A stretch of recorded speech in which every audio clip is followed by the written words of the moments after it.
following podcast is brought to you exclusively by the Rad Rob Radio Network.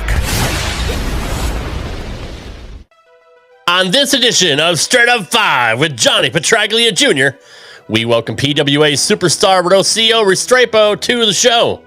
She is an international superstar, a decorated collegiate athlete, and a four-time PWBA champion. We can't wait to have Ro on the show, so without further ado, let's get into it. Straight Up 5 with Johnny Petraglia Jr. starts now. Cousin Cinco? Who the is that? This is PBA champion Kyle Troop. Hey y'all, Jacob Electric here. Hey guys, Chuck Ritchie here, formerly of Bowl TV. Hey guys, this is Ryan Schaefer of track staff at Valley Bowling Center in Waverly, New York. And you're listening to Straight Up 5 with Johnny Petraglia Jr. Yo, the boys from Straight Up 5, Rad Rob, Dr Ocho, and of course JP Jr. As you know, JP Jr. used to be introduced as the sexiest man in bowling, and now the world. But he doesn't have the best hair in the world. I do. Sorry, bud, but you know the deal. Pick it out. Fear the fro, baby. Welcome to Straight Up 5 with Johnny Petraglia Jr. A hard-hitting, in-depth, cutting-edge look into the world of bowling. This podcast will not only cover all things bowling, but will also give you a raw look into real-life issues. You'll get unfettered access into the mind of one of the most gifted bowlers of this or any other generation. Strike, and they claim it. Somebody does it. So without further ado, let's introduce you to the hosts of the show. Rad Rob, Rob Francois. Rad Rob, Rob Francois. Dr. Ocho. Dr. Ocho. And the incomparable Johnny Petraglia Jr. Johnny Petraglia Jr. Hey guys, welcome back to Straight Up 5 with Johnny Petraglia Jr. I am your host, Rad Rob, Rob Francois. This is episode number 164. We have a very special guest, but before we get into all that, let's take a look and see who is in the chat tonight. We got Stangman78. What's going on, brother? We got Crambone. Good evening, sir. Our resident statistician and reporter, Nico Puhar. What's going on, brother? I do. Oh, that's the wrong. I do. There we go. There we go. Fat fingered. Sorry. What's going on, Nico? Welcome, everybody. I know Ocho is in the green room, but I don't know where Johnny is. So let's bring in the man with the golden mask. He is the resident doctor of Straight Up 5, the house hack from Howell Lanes, Dr. Ocho. What's going on, Och? Was that the worst spelling of it? Actually says I do. I do. Yeah, no, I know. We're in agreement that EYE should be the first word, right? Ah. No, I'm sorry. I'm sorry. Do. No, DEW. DEW. It's the EY. It's I do. That's the problem. Because there's AAH, there's AYH. We got a lot of things. So this is where we haven't even started the. Hey, Rob, look at the sheet. It looks like. Look at my reflection and look at the picture right below. Doesn't it look like I'm the same person? It does. You see? Very athletic. Except for these, by the way. Yeah, well. And you wish you were that same. But he's here. He's doing something right quick here because he had to jump in the pool because it's literally boiling out here. We're trying to make it we're battling the elements, being funny, but also this is what we do. Inside we have chaos with a daughter with a 3-year-old doing a 3-year-old thing. So bring him in. Why don't you, Rob? Way to go, Rob. What up, JP? What's going on, brother? I was trying to fix my pool hair due to the 103 degrees of temperature out here. I managed. And you've been hot for a while because you told me your pop's AC went out this week. So yeah. Mom and Dad are struggling, so kudos to them. And in retrospect, thank goodness for the pool, but it's messing with the second greatest hair in the world. I do. The pool and the humidity too. That's true. Are they on blood thinners? Because that helps. When they get older, they're on blood thinners. They don't even notice the heat anymore, I think. That actually, to tell you the truth, they are. Dad today actually told me on the way here that he wore gloves in the car to steer the car because the steering wheel was too hot. So I respectfully said to Dad, I said, Dad, do me a favor. Don't walk into Howell Lanes wearing your windbreaker and snow gloves when it's 103. People are going to ask me if everything's okay. Yeah, they're like, how many Eliquis did he take today? Right. Right, yeah. No Geritol, that's for sure. No Geritol. Enough about that. I mean, want to talk about pumped from one perspective. This is my friend of 20-something years, dating all the way back to college bowling. And to see her on the PWBA Anniversary Classic in front of that massive crowd a few weeks ago, it's only fitting that we have one of the pioneers of the sport for multiple reasons on our show tonight, Rad Rob. So do what you got to do, brother. Well, as always, we have a highlight reel for our first-time guest. So let's take a look at the career of Rocio Restrepo. Am I pronouncing that right, by the way? Restrepo? Restrepo? Why don't you ask her when she comes on? I will absolutely do that. Take a look at our highlight package.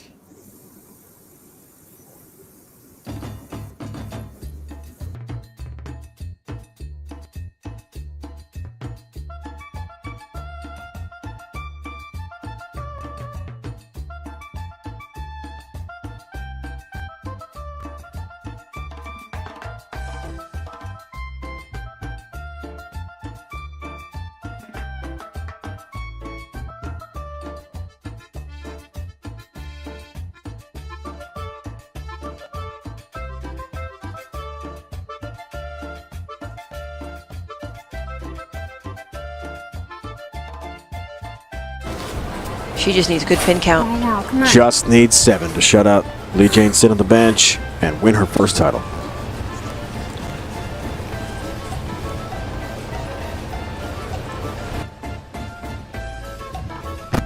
Seven pins, folks. She'll take 9. She'll take home the championship. Rocio Restrepo, for the first time in her career, is a winner on the PWBA Tour.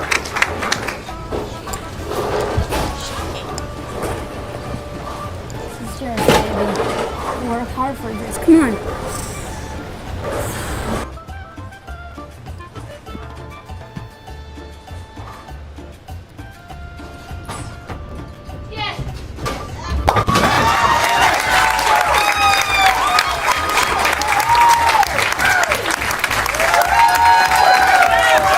The eye of the tiger early in the match, and now the emotions are coming up for Rocio Restrepo.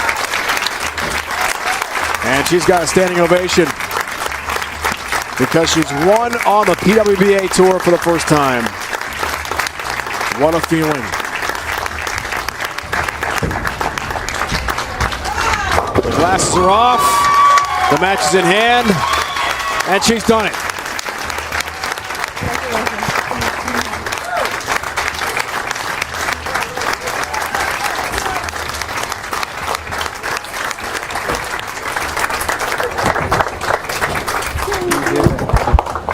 Helping out Rocio here as the ball rep. 2:17.185, the final. And history for Rocio Restrepo, her first ever championship. Time to get that trophy. We have 2 Singapore winners this year, 2 Colombian winners this year.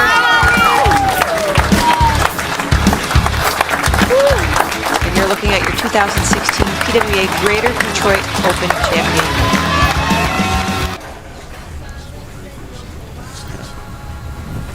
So Rocio Restrepo has won the PWBA St. Petersburg Clearwater Open, defeating the top seed Lindsey Boomershine. For Restrepo, her second this year, and she will make a big move in that Player of the Year race, trying to catch Liz Johnson. Congratulations to Rocio, being a champion for the second time this year.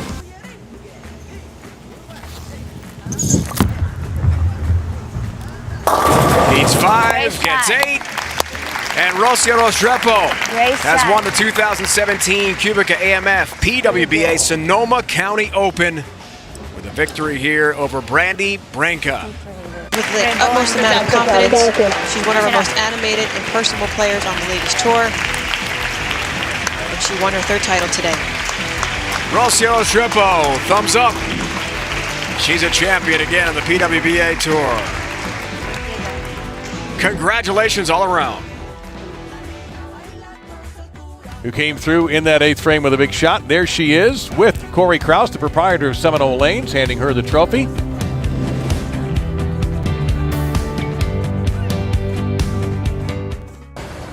A lot of positive talk, reinforcement. Rocio's known to talk to herself, spare and strike to shut out Liz Culkin.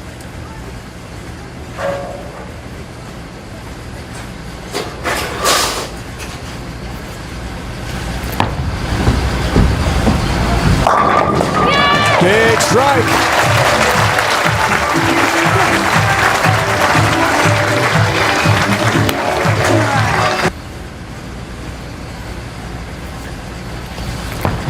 Needs good count for the championship. She'll get 9. She's got a victory in Eagan, Minnesota today. Rocio Restrepo has won her 4th career PWBA Tour title.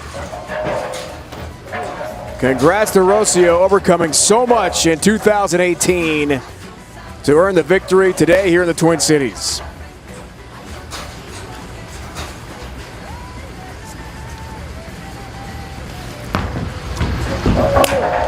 There's 10 pin. First title of 2018 for Rocio.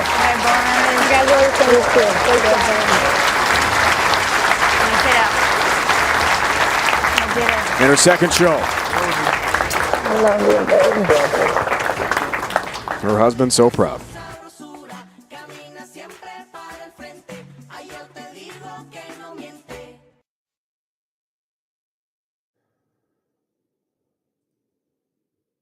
Ladies and gentlemen, please welcome the one and only Rocio Restrepo. Good evening, Ro. Thanks for joining us.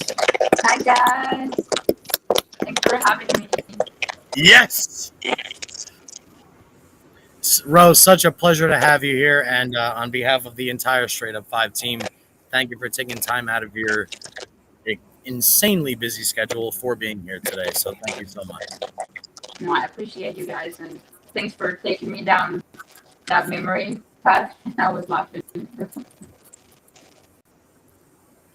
Rob, what do you got going on? There's a little bit of a pitch going on here. What'd you do? Is there a volume issue? I'm sorry. I don't know what happened to it. What'd you do? Everything was fine. All of a sudden, you took the helm. I didn't touch anything. Is it It's not on us. Oh, it sounds okay now. It started again, and we're good. We're good. It was echoing as soon as we're good, man. Rob, way to go, Okay. Rob. Yeah, hey, I fixed it. Thanks. Live TV. That's thanks for being here. I know Johnny was very excited to have you on. So John, just kick it off, buddy. You know, truthfully, during the intro that you created, Rob, I had a question for our resident Dr. Ocho, because typical me, I go back to where I met this future Hall of Famer that we have with us tonight, and also one of the most endearing people you'll ever meet. But we were talking during your intro about the comeback of 2018, Ro, and Ocho, go right ahead. He wants to take the first question tonight. You're talking about the hypermobility thing, I assume, because it looks like you have such an extension in your swing that your elbow creates this amazing torque in the opposite direction before you let it go. Now, what people will say, it's called double jointed. Have you heard that? I assume. Yeah. That you have no pain when you do that, right? No, like actually people think that I'm double jointed because Kelly said that I'm double jointed on my left arm, but I'm double jointed on my right arm on my shoulder. So my elbow, like I don't have much pain, like I don't feel anything. I actually just feel like I'm throwing like an egg down the lane pretty much. So I don't have much pain at all. Except for when I was hurt. My pain that I have now is just on my hip, but that was because I fell, but nothing else, to be honest. No, that's good. I mean, because when it's there's no such thing as double jointed. Again, for people to understand, you don't have two joints, you don't have two olecranon fossa, two olecranon processes, but it's hypermobility of the ligaments, and that puts a strain when you're throwing a rock. Sorry, a helicopter actually just flew over as you were talking too, by the way, because the straight up 5 is so big, we have helicopter banners flying over here. This is no joke. And I didn't control when they were going to do it, but they did it. They're gone now. We're fine. But I mean, it's a curiosity thing because with such strain on the joint, you over time, it's repetitive trauma, and I'm thankful that you don't have any pain. So good on you for that. No, I actually train a lot. I go to the gym a lot, and I try to just be stronger, I guess. So maybe that's helped a lot just to control that. But I don't really have much pain in that joint. Great. Ro, I'm going to feed you right into it. To me, after having watched you for so long, you are the perfect mix of control and soft-spoken opinions when you're off the lanes, but when you're on the lanes, you are fierce. You're digging every single shot, which is one of the coolest things about you, all the way back to the Wichita years. How do you balance that in your brain? Is there some kind of a trigger you have, whether it's going like east to west in your own brain, where you can figure out a way to control both emotions all the time, which we get to see all the time? I think I'm just really animated myself when I speak, when I'm like just with normal people, and I feel like that translates into my bowling. So what you guys see is just genuinely who I am as a person on an everyday basis, pretty much. But I do say that I like to be really aggressive just because I don't like feeling like I'm not pumped. I like to be moving and jumping, energized, just because that's just who I am. Full of energy. It feels like I'm bowling when I'm competing at the high level. It's just so much fun that I just want to bowl good. So when I'm not doing the right thing, I actually just pump myself in a way, or if I throw a really good shot, I take that into my game just because I'm really passionate. But I guess all these years of working with a psychologist and everything, I know how to control all of that, I guess. But I don't feel like when I'm being aggressive, like I get those super high highs like some people get. Because I'm also a very calm person in the same breath. I don't get really upset when things are not going the right way. I try just to breathe and stay calm. So I think I have a good balance now, and I feel like age has also helped with that. I mean, I'm now a mom, so things are even better because I have more patience than I ever did before. Yeah, that's hard to control, the fight or flight almost, or the adrenaline rush as your nerves are going when you need 2 in the 10th. I mean, like, taking deep breaths sometimes doesn't cut it, for people. You still have to be able to control it. That's a pretty powerful thing to be able to do, I promise you, people, almost get into a car accident and then be calm in 3 minutes. This is what your fight or flight does. So this is what someone with that kind of ability, plus training yourself that you've been there before, I assume helps. But that's why there's only a certain amount of people that win tournaments and win titles on tour. So again, maybe you can learn it, but it's a hard learn. It's certainly not physical. That's all mental right there. So circling back to that, Rad Rob, sorry to cut you off. So let's dance around the PWBA Anniversary Classic in front of all those fans.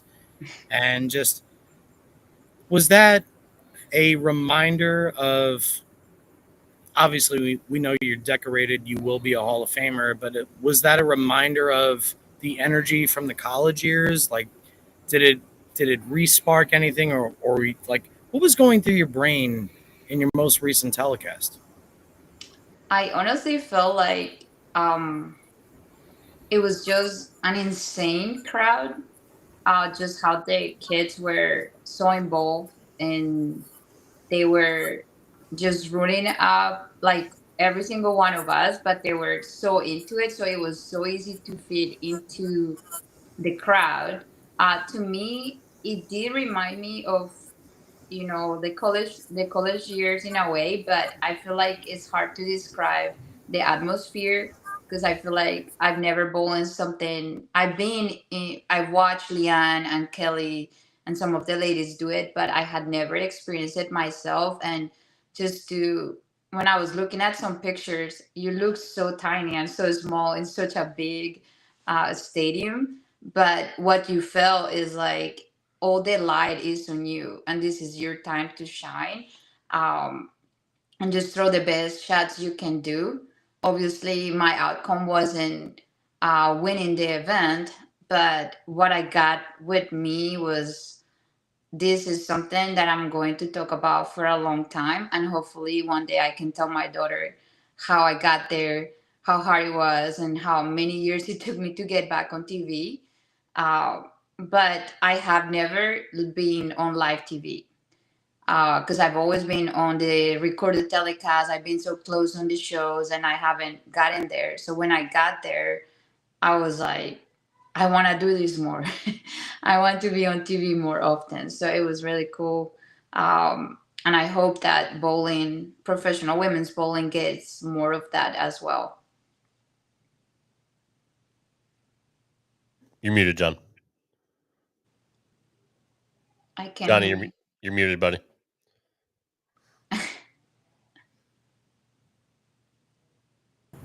That's Ocho's fault. Thank you. Sorry about that.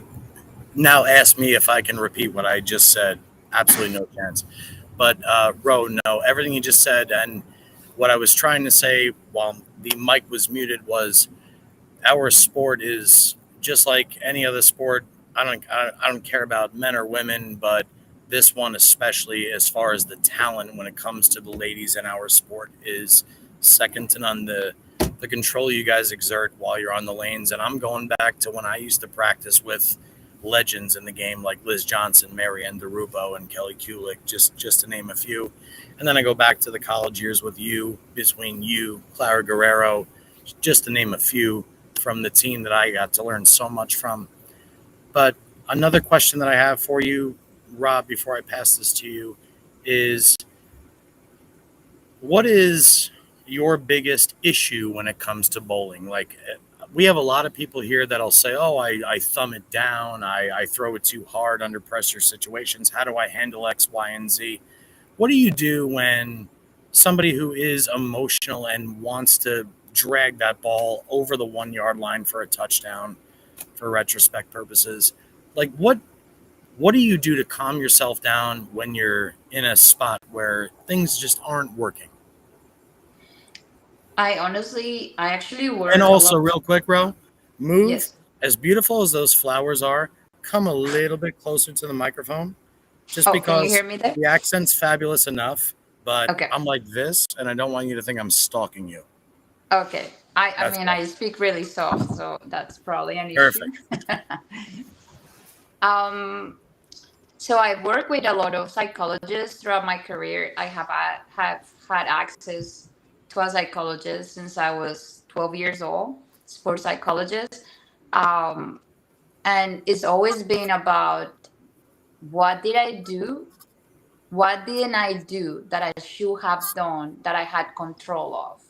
So, for example, that's when I'm doing like the end of the tournament. Okay, I fell in this aspect. I was maybe too rushed. I didn't control the pace, or the pace changed, and I wasn't prepared for it. But when I am in the heat of the battle, I try to just slow myself down. So I really try to breathe, um, take a minute to just bring myself back to the present and not think, like, just watch what my brain is thinking. Because sometimes your brain is going ahead of yourself, like it's thinking, what if I make it? What if I don't make it? Or if I throw this shot, or I want it to be done, or, like your brain is just, is this over?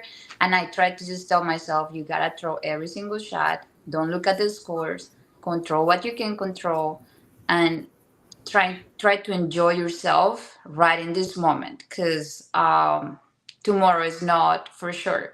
I mean, I've been through so many heartbreaks in the past few years with my bowling, and when something is taken away from you unexpectedly, I when you get back and you start doing it right, you remember why you started doing it in the first place. So I haven't won in a while, but I don't feel like I can get there again. I feel like I can. It's just a matter of certain things falling into place, but also me chasing it and doing the right things at the right time. So every time I perform this season, when I see something is wrong, I talk to my coach, like Fred Borden. I talk to my psychologist, and I just try to see, where did I fail? What can I do better?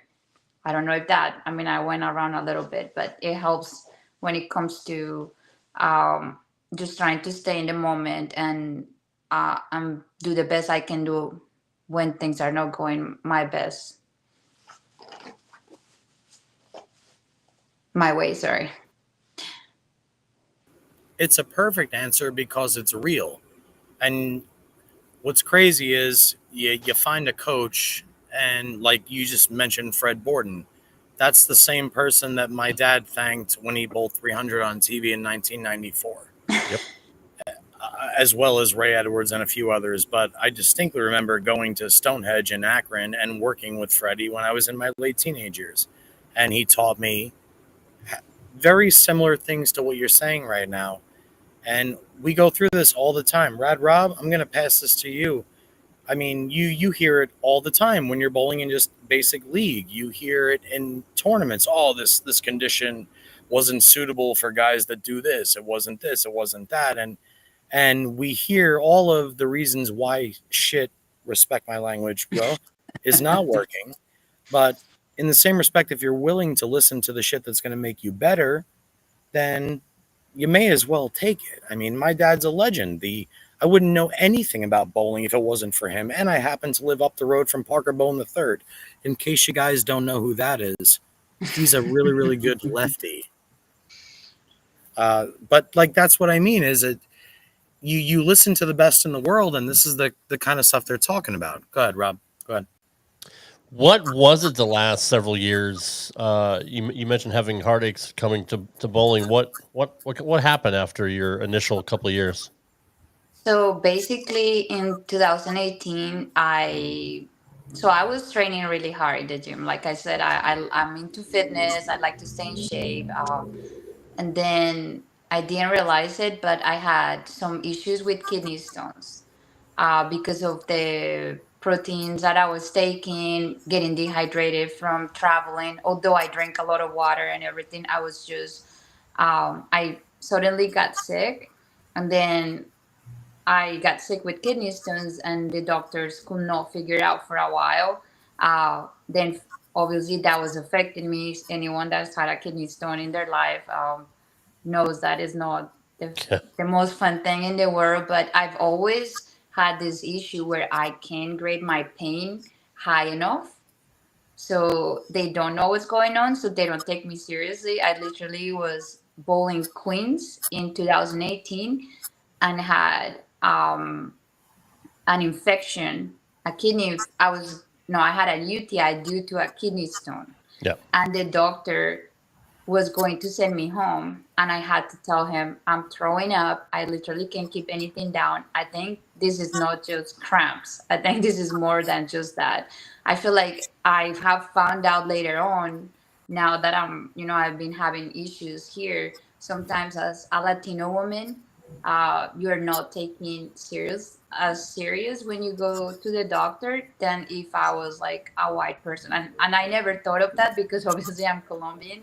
Sure. And if I go to the doctor and I tell them, oh, I have pain, they take me seriously. But things are a little different here. So I had to start throughout this whole issue, I had to go to different doctors. I had different issues because of the kidney stones. I had to get it removed in 2019. Then I had issues after the surgery. I started falling right after the surgery. I fell like 3 times, um, hit my head, and all these different things that obviously I never posted anywhere because I didn't know what was going on at the time. And then as I was feeling better, I kept having pain. Well, this was 2020. So in 2020, I got really inflamed for no reason.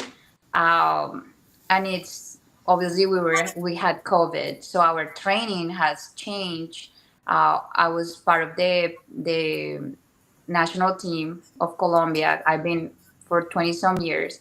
And that year they were asking us because we couldn't travel and stuff. They were asking for us to train every single day at home, to do all these different things. And I feel like my body got to a place where it overreached because I was just training so hard at home, and I was also practicing because I had access to a bowling alley. And during this process, I fell while I was practicing. I could not let go of the bowling ball, and I tore my hip labrum. And I went again to the doctor, and I told him, "Well, I got pain. I got pain from here to here, but I graded at like 6 when I really had like 9. My pain was Right. like 9." And he said, "Well, just do physical therapy. You'll be fine." And here I am into 2021 with a ton of pain after this series in Dallas. I said to my husband, Joe, I'm like, I just can't do this. I can't wear any like high heels, even if they were super tiny. I'm not into heels, but if I wear boots, it hurt. If I train, it hurt. I couldn't lift. I couldn't do a lot of things. So I went to the doctor, and they finally did an MRI, and they told me, you have a tear in your labrum. You should be limping. People that have what you have come in walking with a walker. And you're telling us you're bowling and doing all these things. So I actually bowled that whole season in 2021. I skipped some events. But 2021, my last event was the US Open, and I recall crying at the end of the event because I was limping so bad. And I shouldn't have went, but it was a prize fund of 100,000. I'm like, I have to go. I have to just and then I was getting paid by my country to bowl that event because I hadn't bowled in quite a while, and I couldn't get my surgery yet. So I said, well, I'm gonna give it a try. Sure enough, I could not really walk. It was really painful towards the end, and 3 weeks later, I had my hip surgery, and I was out for 8 months. And during this process, I've been a member of the national team for 23 straight years or something like that. They turned their back on me and got me out of the program. So I was left alone with an injury trying to recover. And then I was thankful that my state, because we represent different states in my country, they stayed behind me. They supported me. They continue to pay me because that's all I do for a living. So when they removed that, I lost a ton of support and to support my family as well. Yeah. So it was painful because when you give your whole life to a team and they just, kind of didn't care at the time. So it was hard, but then I feel like everything just got clear in my head that I wanted to get back, but I also wanted to start a family part of the reason why I had the surgery done was so I could become a mom. Yeah. Because I was getting older, and I'm like, I don't want to wait until they tell me, oh, you're too old to have a baby.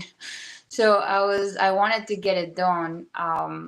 And I'm glad I did because it's the best thing I ever did for my hip. Obviously, the whole process was hard recovering. And it actually, when I got pregnant, when I got back to bowling, it was harder than when I had been recovering from the surgery because everything shifts in your body. and you become more flexible and all these different things. I gained a ton of weight, so it was just a shock for my body, I felt like. And I had to change my physical game to be able to adapt. So when I was on tour last year, I was like, I felt like I was bowling in a different body. I didn't know what to do. I had to hold the ball completely different. So this past year, I've been kind of rebuilding my game and relearning my physical game, but also adapting it to the new environment, because I feel like this is the perfect time to get rid of some bad habits that I have, to get better tempo, to get better footwork. And Fred and I worked pretty hard the past 2 months as well while I was on tour. So I forgot to say that during my pregnancy, I was doing okay. And I kept telling the doctors that I felt really bloated. And this is how I found out that sometimes as a Latino woman, they don't pay attention to what you're saying at the doctors. Well, I ended up having preeclampsia towards the end. I had to be induced. I was in labor for a very long time, and this could have all been prevented if they had believed that I was getting swollen, that it was a sign that I had something going on. And then when I had the baby, I almost died in the hospital because my blood pressure got super high.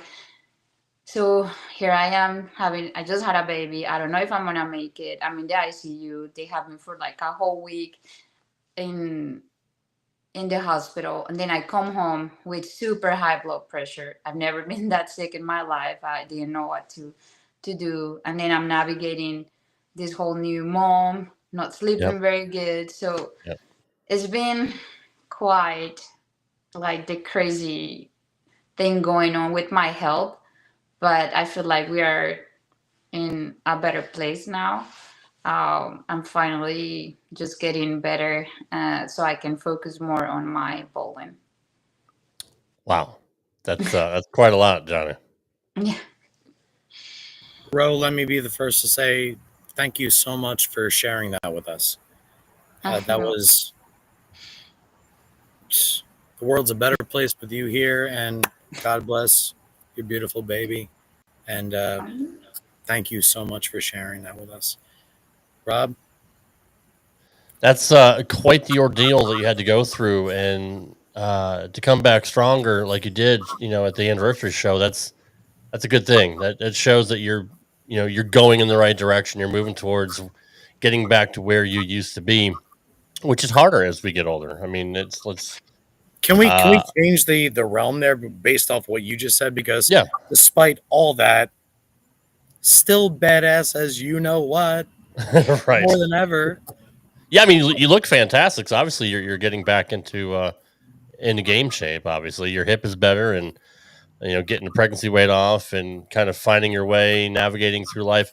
I'm 49 years old. My daughter's will be 7 in a couple of weeks. I waited a long time to have a kid, and it's a huge adjustment, especially for you. Traveling all the time and being a professional bowler. It can't be easy to juggle both. And Ro, what I will say, just because you were so transparent, Mom, I know you're watching, but I have to say it in retrospect. My mother miscarried before me, and the doc told her chances of survival if she ever got pregnant were slim to none. And then my mom bore 11-pound, 3-ounce 11 stud right here in Legend. 1984, and Wow. then followed it up with my sister 6 years later at a beautifully awesome, healthy weight. And now my sister is pregnant, and I'm going to be an uncle for the first time. So miracles happen every single day as long as you have the willpower and the desire. And God's always looking down on you, right? So yeah. Like I said, I had to at least throw a couple things in there because you gave us everything just now, and it's not often that you freeze the entire staff. I know if Ocho was here, he'd be in the exact same boat as us. So again, thank you, and man, dude. No, thank you for letting me share that. I don't think I had the opportunity to talk about it, but I also wasn't quite ready to just unpack all of that because I was waiting for myself to just be ready to talk. Because you don't think that you experienced some of trauma and you just kind of, I mean, you distance yourself from the sport, and when you come back, you feel like, am I still here? Am I like you feel completely different when you become a mom as well. So and after going through all of that, you feel like, am I still relevant? And then I had to tell myself it doesn't matter because you're not here to impress anyone. You're here because you love this so much and you're trying to make a difference in the world through your gift that you have. So just enjoy it, and if it happens, it will be great. And if it doesn't, um, you are giving it all. So you have no regrets. You've tried everything. Johnny, just stop muting yourself. I'm at Ocho's house and No, I know. driving by, and I'm trying It's to loud. listen to the accent and the appreciate it. awesomeness at the I same appreciate time. So I keep muting. Ro, obviously you're an athlete. You love the gym. You're a gym rat, and I know your work ethic. You had to be good in other sports. Remember, I've never been to Colombia. I hope I said that right. What was it? Were there any other options for sport, or did you just fall in love with bowling? And if so, why or why not? I'm sure soccer is right up there, right? No. Fun fact. I did not like any sports. I Wow. was actually very chubby when I was like 13 years old. I decided that I love Hershey bars and um, chips. Yes. Yes. I used to hide in my room and eat them until my Yes. sister found me one day, and that had to stop because I was stealing money from my dad. This is really bad. I had an awakening moment in my life, and my dad was like, well, you're taking your sister's money out of the piggy bank, you're getting yourself in trouble, you're eating too much, now we gotta put you on a diet, uh, and we just need to stop this whole thing. So obviously I feel bad, and I hit a year where, you know, like I started losing weight. You know, I'm getting into the adolescence now, and I'm like, well, I guess if I want to fit these jeans and I want to look prettier, da da da da da. So I started training, but this happened alongside with bowling. So bowling actually, I feel like, came and helped me become an athlete. So the moment I started bowling, my parents always told me whatever I did in my life, just try to be the best at it. So I used to be, before I bowl, I love instruments, I love music. So I used to play the violin, and I remember that I might not have been the best at reading music, but I always had a lot of emotion when I played. So I remember that every time I played the violin, um, the whole place will go silent. Like everyone will stop and listen. So there was something that I had. Um, so I love music then, but I was put in a position when I became really good in bowling that I had to choose between the two, and there was a no-brainer. I chose bowling because that was the only sport that I enjoy. I tried tennis, I tried golf, I tried swimming. Swimming wasn't my forte because I didn't like swimming suits because I was a little chubby, so I didn't want to get in the pool. I like basketball, but obviously I'm not very tall, so I knew that that might not be in my best interest to pursue that.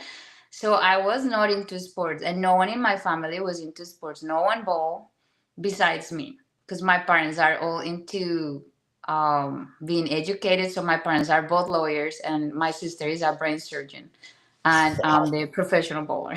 So, yeah, but I love bowling Two so much. completely respectable professions. But Ro, go Yeah. back to music for a second, because here's my follow up. Because I know what kind of emotion goes with music. I'm a singer. I sing to singing. Actually, everybody always talks about 1 second. Guy. guy on the motorcycle. He's too loud. We are talking to Rocio. When it comes to music, I fall into music. It's my entire life. When I sing, I forget about everything that's around me, and I'm also emotional on the bowling lanes. Do you ever find yourself relating the two? Like, did you play violin? Like, when you're getting ready to snap it, like go after it after being gentle on it. I'm assuming the same way my buddy Dave plays guitar or anybody else that's into music, they feel something deeper. They feel a connection with themselves. Do you feel that way on the lanes too? Do you think it translated at all? Because it doesn't necessarily have to be another sport. I mean, anything that you're dedicating your entire soul into in that very moment, I would assume is going to translate into the same thing at the end, right? Yeah, I actually, obviously, someone was asking if I still play the violin. I don't, because I stopped and it was so hard on me that I suddenly stopped. Because when they made me choose, I was like, why are they doing this to me? And they made me angry. So I actually haven't played the violin for many years. But I did try to learn to play the guitar and singing. So usually what I do before a match or before I compete and stuff or after is I listen to a lot of different music, whichever genre I'm into at the moment. It can go from Christian music to reggaeton in 2 seconds, but um, um, it does help me in bowling for sure. Because I remember when I worked a few years ago with one of my psychologists, they used to tell me to sing to relax myself, or just to think of a song in my brain that will bring some type of relaxation into me, or if I need to get pumped Rhythm, right? or whatever. So I kind of pick something, and it does help for sure. That was always the same for me too. And my dad's coach, you were talking about Fred Borden. When my dad was very, very young, my dad's coach was the famous Andy Verapapa. And if anybody still has this on VHS, go back and watch Bowling the Perfect Game, where they interviewed legends like Ray Bluth, Andy Verapapa, Chris Schenkel, and Bo Burton commentated it. Earl Anthony, God rest his soul. Dick Weber, same. But Andy Verapapa, one of the things he said in the video was he'd be walking to school as a young boy and he would pick up a piece of ice on the sidewalk and like throw that piece of ice down the sidewalk just to develop rhythm when he was outside of the bowling alley. And he would match it with that kind of a flow. And we've talked to several bowlers that try and do that. And in your case, I'm the same way. I can go anywhere in my radio from Bob Marley to Sam Cooke to Powerwolf as a Christian metal band. Like, I can go anywhere. And whatever is happening, it's like if I'm listening to something strong like Guns N' Roses, but I got to gear it down a little bit, maybe I'll switch to like a, Stand By Me or something a little bit gentler to quiet down my feet. And again, it's always relatable, right, Rad Rob? I mean, anything you could do to get your brain in the right mindset for the execution of your livelihood in Rose's case, right? Yeah, absolutely. I mean, I think we all do it, whether it's bowling or going to the gym or something. Something about music just kind of, I don't know, just kind of straightens our brain out, right? Like it's hard to explain. There are times where if I'm bowling, I'll listen, and I got a big match coming up, whatever. I'll listen to Pantera and just you get in that mood. But then if I'm too overexcited or if I'm too nervous, then I will switch my playlist like Johnny, and I'll slow it down. So it's funny what music does to people, and to see Amanda said the same thing. A lot of people do that to either pump themselves up or slow themselves down. So, how has being a mother kind of thrown a wrench into your plans professionally? Did that slow you down, or obviously we were talking before we went on air that you dropped your daughter off for 3 weeks back home in Colombia and then flew out to get her after bowling to Lucy, and then now you're back. So obviously you're trying to manage both. How difficult has that been to kind of walk that line between mom and pro bowler? Well, it's been really hard. I'm not gonna lie. Last year was really tough because I took her to some of the stops with me. Um, and I was still breastfeeding her, so it was just too much. Even when I was on the road without her, I had to still pump and stuff. This is a lot of info, but that's real life. it's part of being a mom. And I chose the route of breastfeeding just because it helped me as well. Because when you have high blood pressure, when you breastfeed, it helps regulate your blood pressure. So I did it for her and for myself as well. And I just was seeing a lot of kids just get sick super easy with just being with formula. And I didn't like the texture of the formula and stuff. So I was like, why would I give that to her? So no, let's just keep trying. But it was really hard on me. I'm not going to lie. Actually, last year I was debating if I was going to continue bowling just because last year was absolutely horrendous on tour. It's my worst season ever. I would miss every cut and I just didn't like it. I was like, I don't deserve to be bowling because I never feel like that's the case. But I'm like, am I that bad now that I can't even make a top 12, top 16 cut? But my body was going through a lot and I wasn't sleeping very good. I was already getting so tired and I couldn't take a lot of different things to help my body just because I was breastfeeding as well. So a lot of those things just went out of the window. I couldn't even take medication if I was sick because I had to consult with the doctor first if I'm able to do it. So it was just really hard. Plus, you're also going through hormonal changes throughout that whole thing. So it was just difficult. And I feel like I think it was harder for me just because you hear this whole thing in our industry. Oh, when they get pregnant, they can bowl and they bowl better. And I'm like, here, I can bowl. When I was pregnant, I was too big. It just was so hard to bowl. And then you have your baby and you think, oh, I'm gonna bounce back pretty quick, and I'm not bouncing back quick. My body actually went into this mode where as soon as I delivered her, I started gaining weight because I didn't put much weight because it was all water weight when I was pregnant with her. So then it's like your body is just not reacting like you want. So it was difficult. And then I don't have family in the US. My mom and dad are in Colombia and they help me as much as they can, but they're also not 20 years old. They're 71 and 70.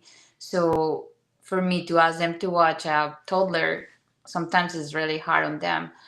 So I try not to not depend on them as much. And here in the US, we don't have daycare just yet because she's not potty trained. She's not really, I mean, she talks and everything, but I just wasn't, I didn't feel safe just taking her to a daycare just yet. And so that has put a little bit of a delay, I think, in my game and how I prepare, just because I've been so dedicated to it. And I also used to compete a lot.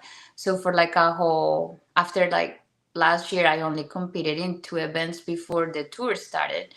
And usually by the time a season was coming on, I had already bowled a lot of amateur events, even PBA regionals.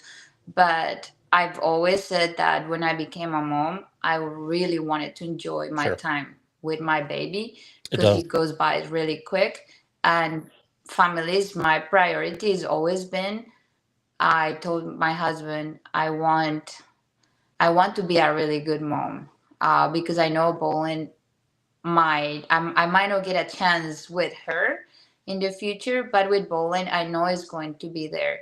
I do want to do a lot of things in my career because I feel like I still can, but I don't want bowling to just be everything in my life. And because I have dedicated so much to it, and when you go through hardships and organizations that kind of, you know, you give everything, but then when you are in your lowest, you don't feel the support. then it's like, okay, my family has been there through every single thing, so I feel like that's the most important thing in my life. So I'm doing that with my baby, and I want her to. I'm building core memories, not just for her, because I now that I became a mom, I feel like these younger years are mainly for you to remember. Because I don't remember a lot when I was that little, but I'm pretty sure my parents do. So I'm trying to just like in bowling, I'm trying to be present. I actually keep my phone away so I can be with her.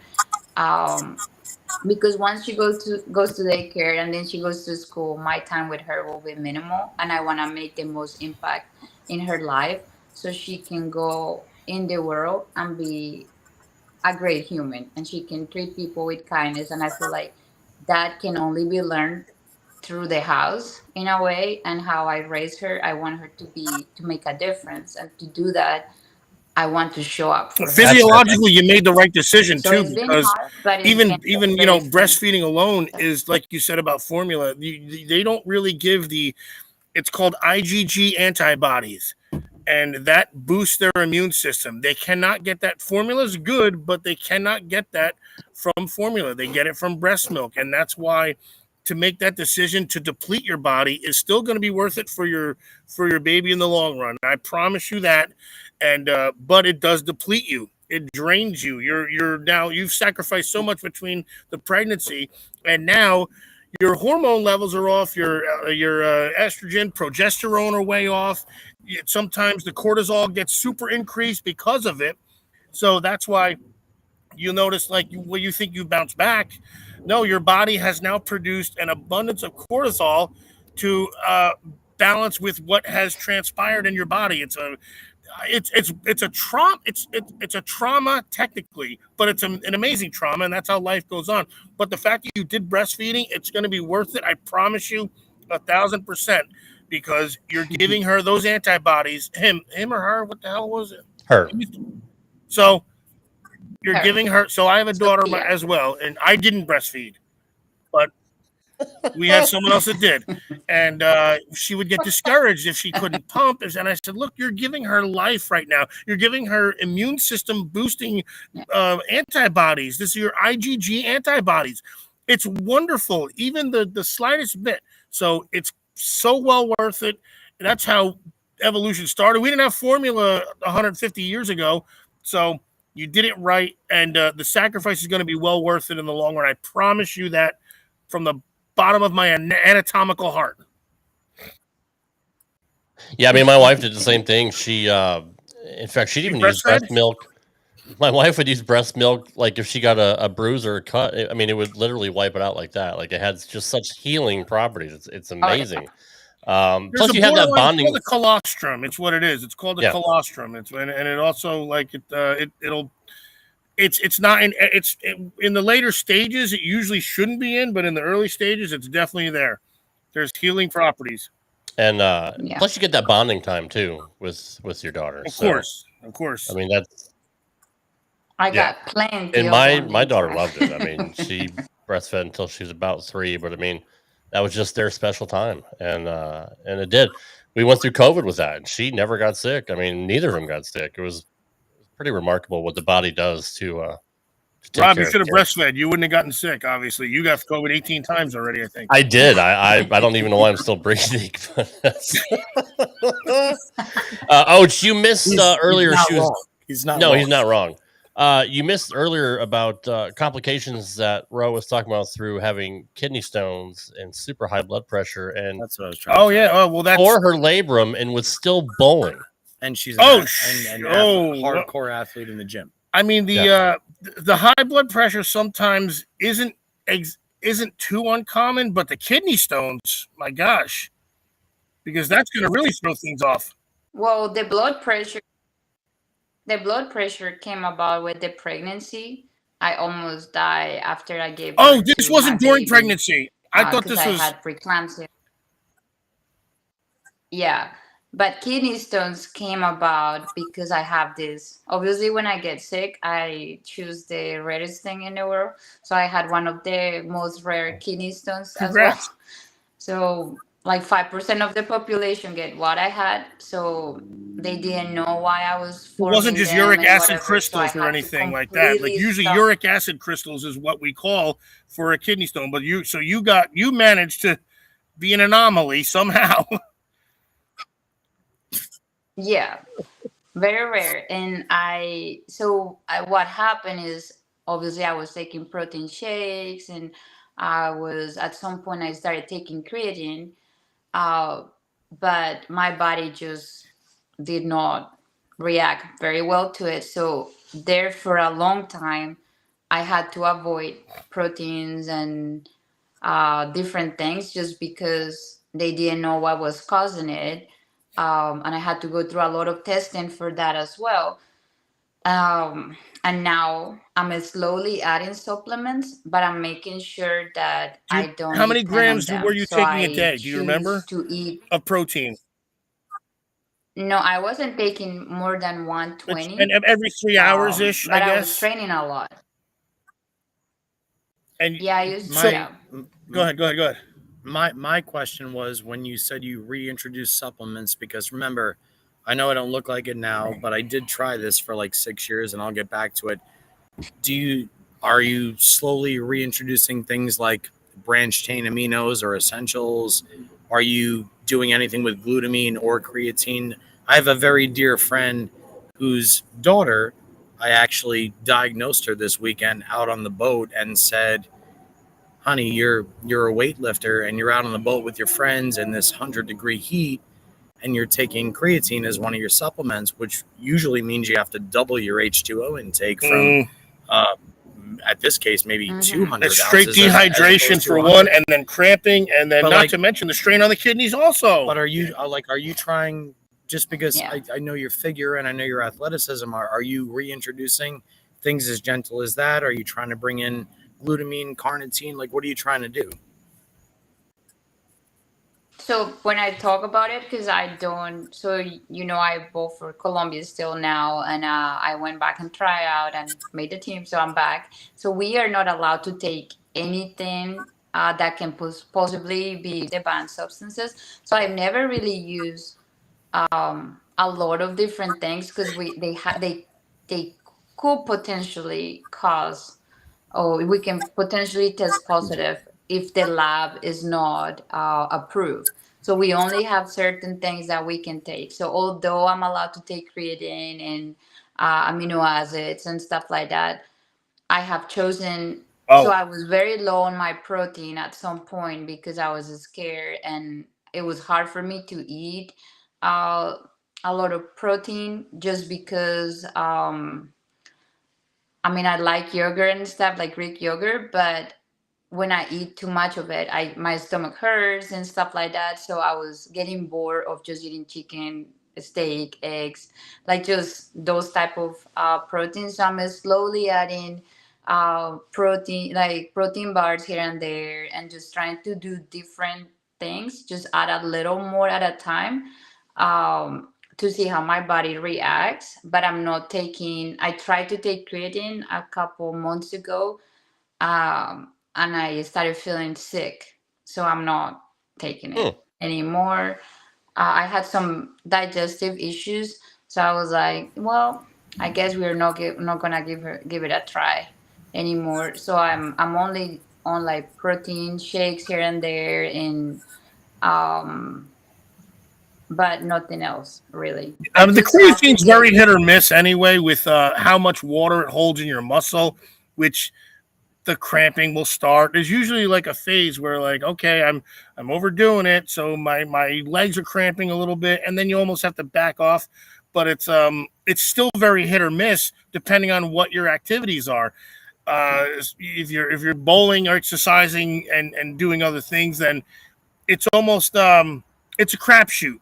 If you were simply exercising in the gym, you could time it in, but then you're going to go bowl 10 games working accessory muscles that never get touched at the gym unless you're doing your normal lunges and things like that. So now it's now you're talking the crapshoot. So that's the hard one to dial in. So you didn't do anything wrong. It's just that's a hard one to factor. Well, hang on real quick, because this is a question for me now also.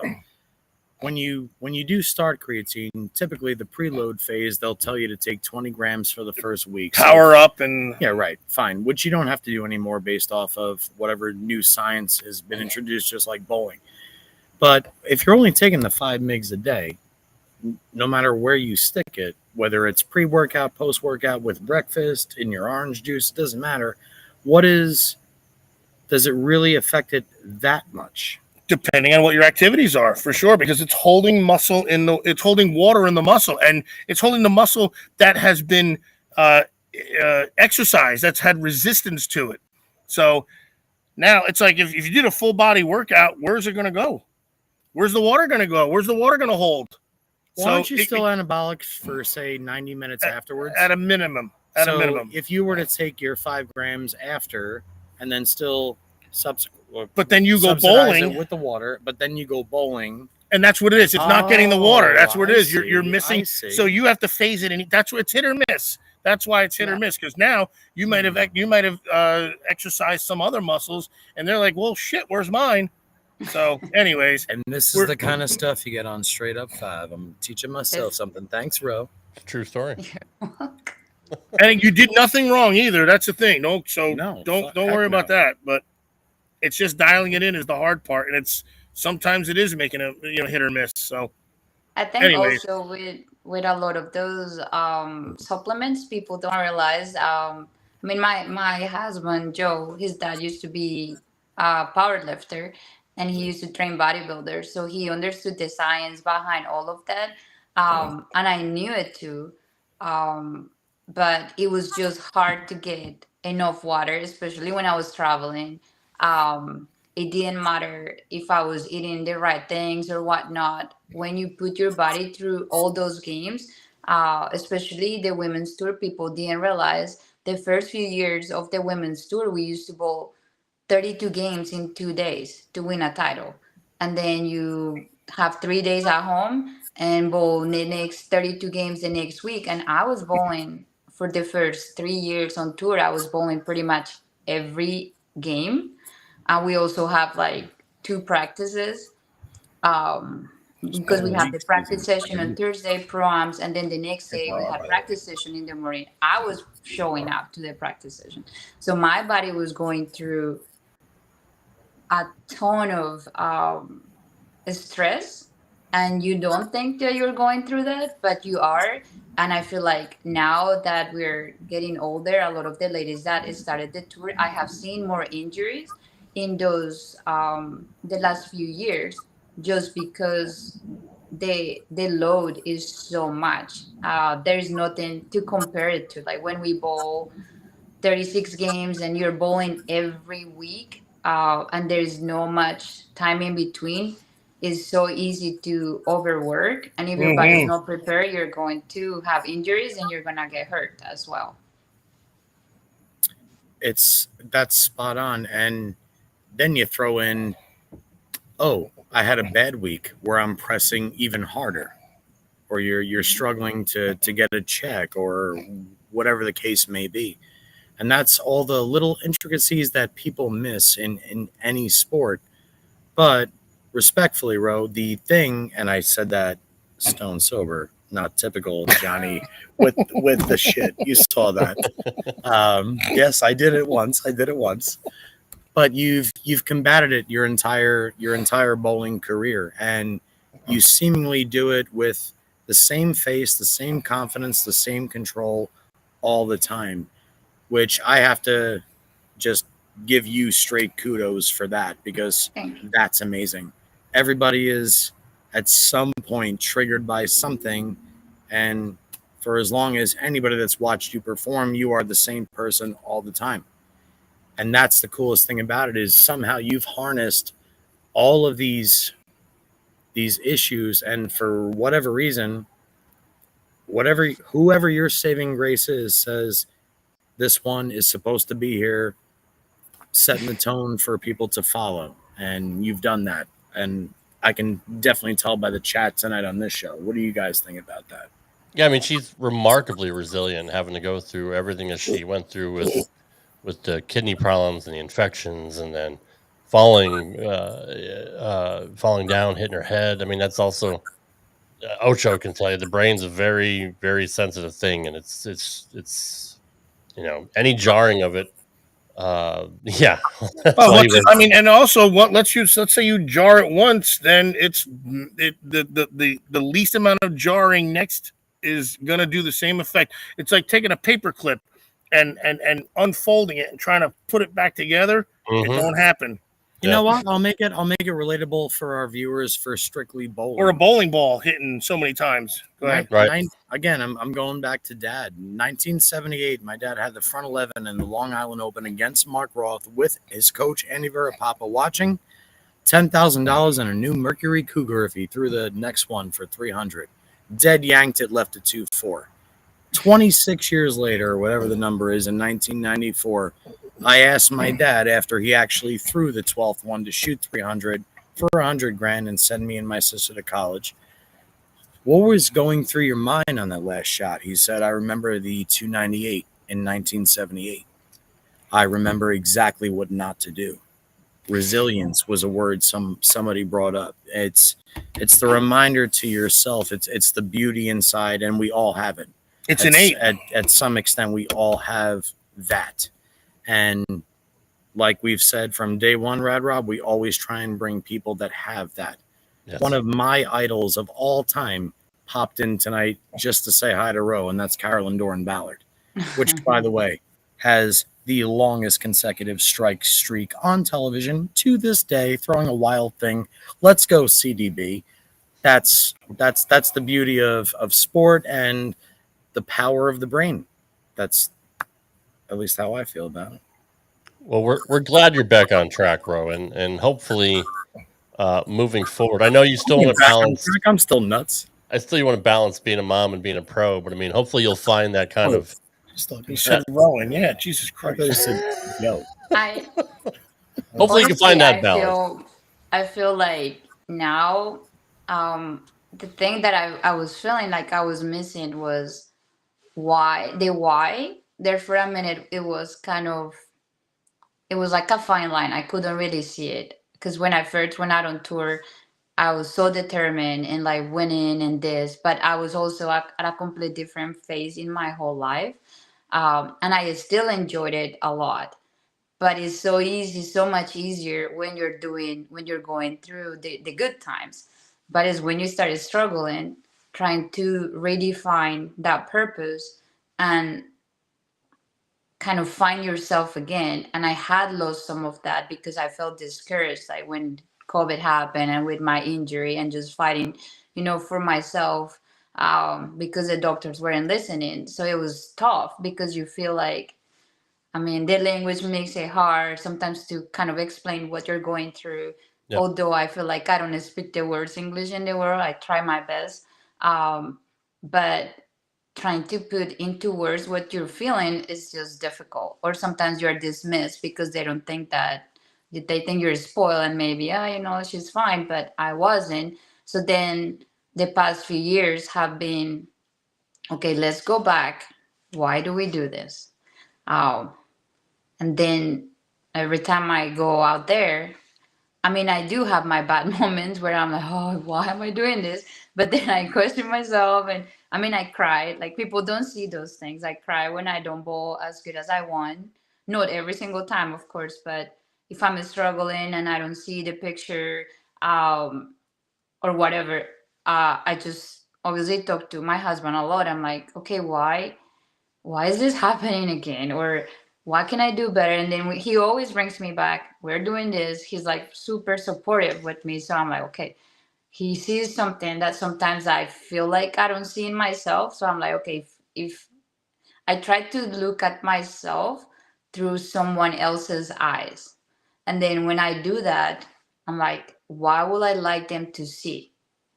And so that also makes me kind of work harder because I'm trying to make an impression, because I don't really care about that. It's just I want people to feel welcome and they feel good when they have an interaction with me as well. I want to make an impact in their life. And I'm like, how can I do that? Through bowling. And it's just by being my genuine self. So if I don't get too worked up at home doing certain normal things, why should I get so worked up when I bowl? Although I love this, it's a sport, I should be enjoying it more than I do. So that's been like one of the things I have told myself over and over and over. And I feel like now when I perform, is also more about trying to figure out what the puzzle is that I'm missing when I'm competing, because that keeps my brain thinking of what I can do better. So it keeps me entertained, and bowling doesn't become just about I'm gonna win or I'm gonna do that. Is about the process of getting there. And I feel like now more than ever, I'm more up to the challenge. Um, like in any other, I feel like in other career, you'll be like, well, my boss gave me this to do, so I'm going for it. Or when you are like a business person, something goes in front of you and you're trying to do something about it, but you can't sit and whine and complain. You actually have to go into action. So I feel like I'm doing that myself with my bowling, and it feels better when I'm competing, and it's so much easier to remain calm because I'm like, I tell myself it's not supposed to be that easy. Otherwise, everyone will do it. So just keep working, keep getting there. You'll get there again. You've been there, you have nothing to prove.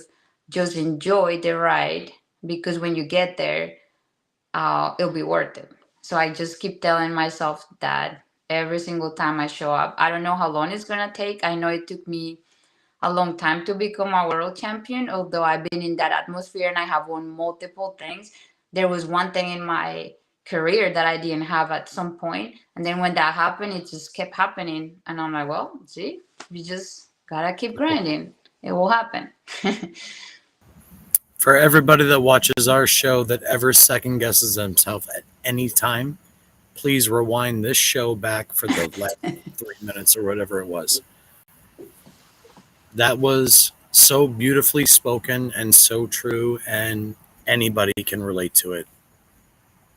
I knew you were going to be awesome tonight, you badass mofo. I had to at least once. Before we let you go, we do have a question from one of our favorite pro shop operators, Alex Bermudez from Modesto, California. What was the process when you were adjusting your fit and pitches in the middle of the PWBA tour and eventually won your first tournament, which was remarkable? I was changing a pitch. I don't remember that. Hold on. Alex Bermudez comes from the drill press in Modesto, California. So perhaps maybe you worked with him out there at some point. But at some point, did you ever screw around with your fit and your pitches? I do, but not really. Okay. Well, the one time I did, I guess in 2018, I changed my thumb pitch because I was just a little, it's like struggling a little bit. So I decided to drill a thumb with a little bit more pitch. Because I have reverse. Yeah, don't judge. I'm one of the only few women in the world that have reverse and have the same span since I was in college. But my hand, I got no marks or nothing, so I think it's working. But that particularly, I think that year I changed to 5 steps, so I was having some struggles. Because that was the year that I was having pain in my hip, but it was from the kidney stones. So I had to change something. And I remember going to the pro shop back here in Ohio, and just telling them, well, I'm gonna try this because I'm feeling this. And sure enough, I went and won my last title. Since then, went back to my original span, but it was good to just figure something out in the middle of the season and actually come out with a win. And I actually competed pretty good for a long time with that change. It's just I started throwing it better after, so I feel like I don't need that forward pitch anymore. I can just go back, and because I try not to squeeze at all and just not feel anything. It's weird, like it's hard to describe how I feel, because when I tell people, I just feel like I'm holding a an egg pretty much. I'm just thinking, oh, just throw it out there. And I guess maybe that's why my release is clean for the most part. So Chris yeah. Barnes, same thing, right? Super, super tight, tucked, a little bit shorter span than they say, mega tight thumb hole, just let it go, right? And Yeah. with your speed, your power, your athleticism, and how much you hook it, I mean, if you grab that, God, please don't No, go it's out not on the good. lane with the ball. Don't Blanchard us. We love you, Josh, but don't give us one of Well, those. That's why I took yeah. my thumb out. Believe it or not, I was scared to Or poop about it. Oh yeah, that's why my ring finger still looks like a small country.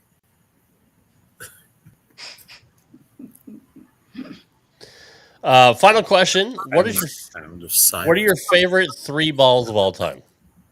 Ooh, the good question. so I'm gonna have to go with this combo because I had so much success with them. IQ Tour.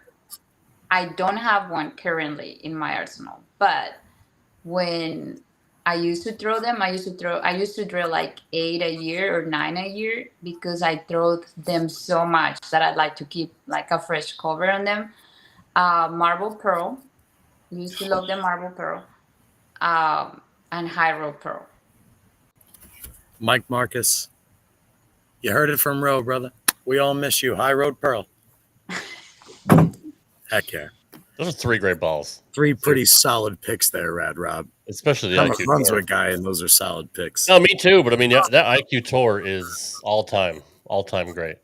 Such a I good feel ball. like the patterns anymore, obviously, like anything, they have changed and the technology has adjusted to whatever. So I don't see myself using them as much. But when they were good, they were on fire. Like Yeah. nothing else could beat them. And I found myself just winning and striking. And so, like, those for me were some of the best I ever drill. And I had multiples of them like every year. Yeah. Once they discontinued them, of course, oh well, I guess I will add to that. I know it's 4, but the original Idol, was another Oh one yeah. of my favorites. But I'm one of those bowlers that actually love new equipment.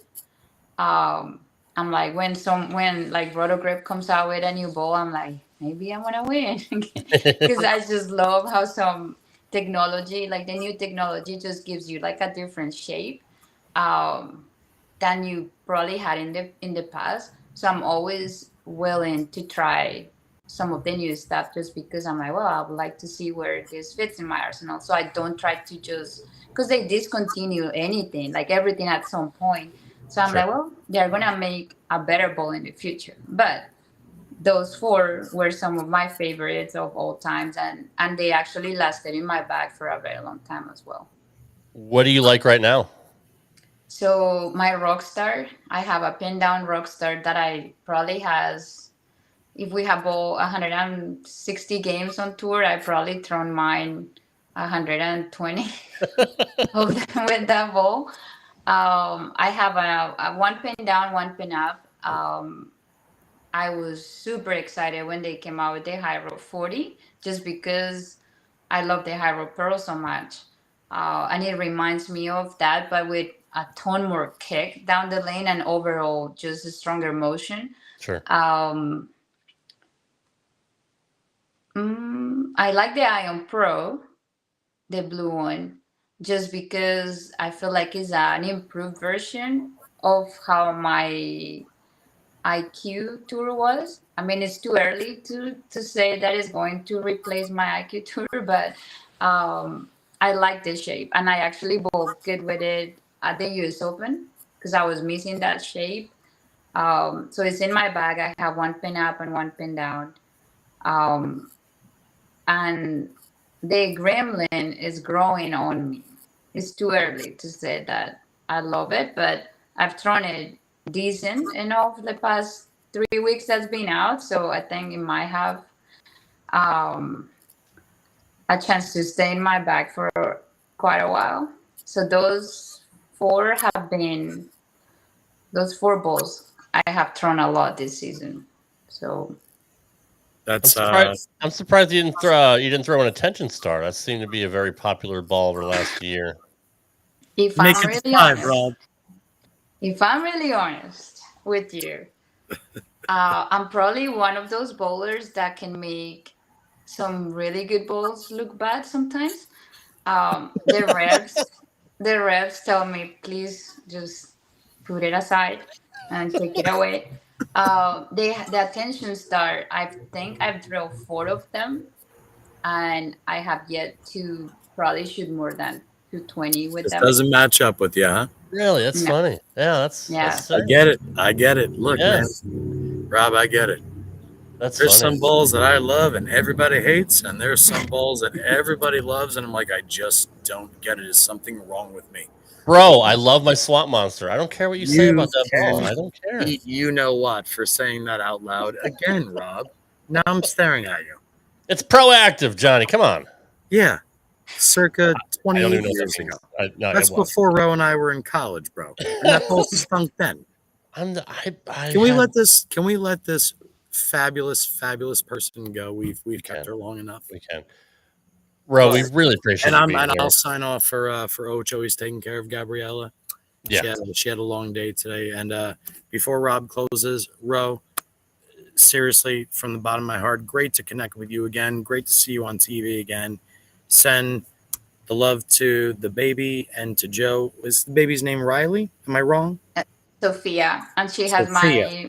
I don't know why I said Riley. It was close. She's Sophia Rowe. Sophia.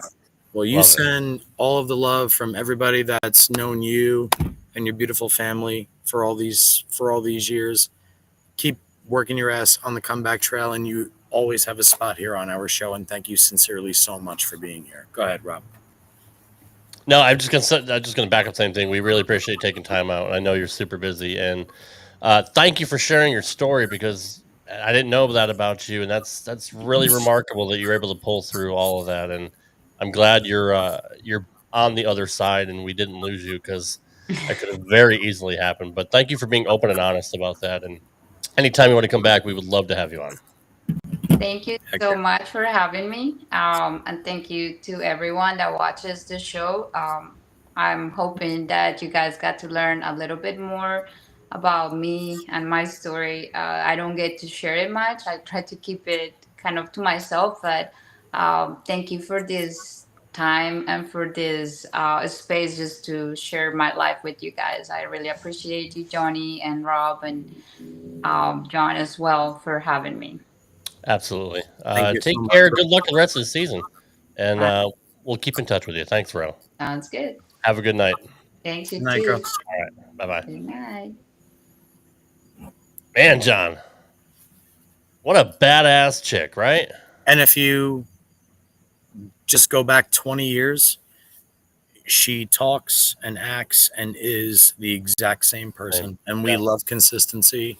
It's one of my biggest driving factors when it comes to the people that I keep close to me. And, you know, after watching her on TV and talking to you about her, it's like her and I picked up right where we left off, talking about bowling. I thought for sure she was going to bring up the Inferno line when it came to the favorite balls, just simply because she just destroyed them every single week in college. I'm watching her, I'm like, I have no chance at life ever again.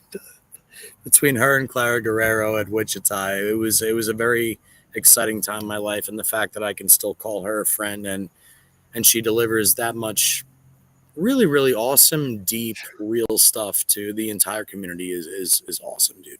That's why I love this show, man. I love this show for the things that we find out about people, and her story can inspire somebody else, just like Daria and Amanda and everybody else. I mean, it's Absolutely. just awesome stuff. And that wraps up our International Women's Month. We didn't actually plan on that theme, but we had 3 badass women the last 3 weeks, and to close out July. And, Carolyn, if you're still watching, the legend Carolyn Doran Ballard, I'm hunting for you. We need you on here instantly. So we do. And somebody we appreciate her. call Carolyn, tell her to get my new number, something. We'll work on that. And we appreciate her showing up every week too. So man, good stuff, dude. Sorry Ocho had to take care of the of his daughter. Life is all good. He's totally fine. Mrs. Ocho and young Gabriella, everybody is perfect here. We're gonna hop in that pool on this beautiful evening. I'm not gonna say the day was beautiful, but we're gonna go hop in that pool and listen to some Sam Cooke and just chill for a little while now. I love it. And don't forget about the Union County Fair, everybody. Yes, I mean, obviously, this is our next destination. We have to go there. We need this. That's very, a bucket very much list. for everybody that wants to come out. That's a bucket. We should have a community event there. We should just invite everybody from the show to come out there. Alumni, chat, everybody. Just Yo, my hair is starting to dry. I gotta hop back in this pool, man. Look at this. You gotta hit Georgia too, man. You need a cut there. You gotta see.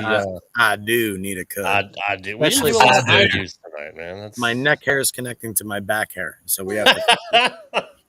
On that note, that wraps it up for another edition of Straight Up 5 with that guy, Johnny Petraglia Jr. We will see you guys back here next week. We appreciate you all. We love you all. And we'll see you next week. Take care, everybody. Love you guys. Thank you. Thanks for listening to this edition of Straight Up 5 with Johnny Petraglia Jr. You can follow the show on Twitter at Straight Up 5 Pod. Follow Johnny Jr. at JPJR07. Follow Rad Rob at Rad Rob Gaming. And follow Dr. Ocho at the Dr. Ocho. Got a question for Johnny? Send your questions to straightup5podcast@gmail.com. We'll see you next time for another edition of Straight Up 5 with Johnny Petraglia Jr. Right here on the Rad Rob Radio Network.